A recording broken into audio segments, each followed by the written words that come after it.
ನೀವು ಎಣಿಸ್ಬೋದು, ಅದೆಲ್ಲ ಸಾಧ್ಯನಾ? ಇನ್ನೊಮ್ಮೆ ಬಂದಾಗ ಹೌದು, ಇನ್ನೊಮ್ಮೆ ಬಂದಾಗ ಇಂಡಿಯಾವನ್ನು ಮೆಟ್ಟಿ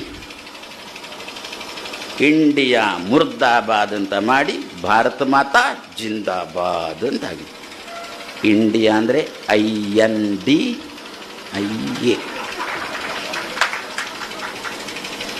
ನಿತ್ಯ ಪಾಪಪುರುಷ ವಿಸರ್ಜನೆ ಮಾಡ್ತೇವ.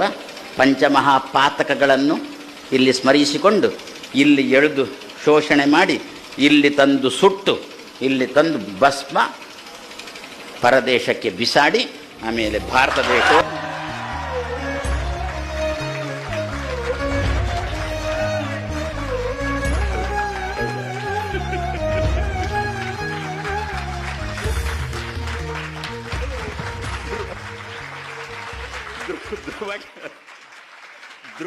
ಧ್ರುವಕರಾರ್ಚಿತ ಕೇಶವನ ಸಂಕಲ್ಪ ಇದು, ವಿಜಯರಾಯರ ಸಂಕಲ್ಪ ಇದು. ನಾವೆಲ್ಲ ಅದನ್ನು ನಿರೀಕ್ಷೆ ಮಾಡುವವರು. ನಾವು ಎಣಿಸ್ಲಿಕ್ಕೂ ಸಾಧ್ಯ ಇಲ್ಲ.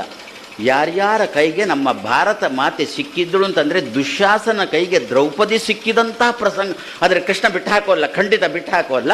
ಆದರೆ ಅಂತಹ ವಾತಾವರಣ ಬಾರದಂತೆ ವಿಜಯರಾಯರ ಅಂತರ್ಯಾಮಿ ಆ ಭಗವಂತ ನಾವೆಲ್ಲ ಪ್ರಾರ್ಥನೆ ಮಾಡು. ಇದು ಸಾಧ್ಯವೋ ಅಂತ ನೀವು ಕೇಳ್ಬೋದು. ಯಾವಾಗ ಮಣ್ಣೂರು ಎನ್ನತಕ್ಕಂತಹ ಮಣ್ಣಿನ ಊರು ಈ ದಿವಸ ಮಧುರಾ ವೃಂದಾವನದಂತೆ ಆಯಿತು.